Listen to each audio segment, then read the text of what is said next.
aasaaskii dunidaayo anigu dumar baan ahaa warshadii aadamigiyo ugubkii noloshaan ahaa hayeeshee inan rago ergiya waxaan ahay daco eed baan ka tabanayaa urkan ku qaaday iyo waxaan fal arami kulul urkan ku qaaday iyo waxaan fal arami kulul dhibaatada kugu umulay horaadada ibo macaan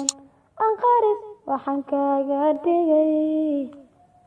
asluubta wanaagsan iyo anshaxa dhaqankiyo hiddaha akhlaaqda maxaan ku baray akhlaaqda maxaan ku baray adu baanu nasiib darnay madfaca aqalkayga gubay kanigu riday maadiga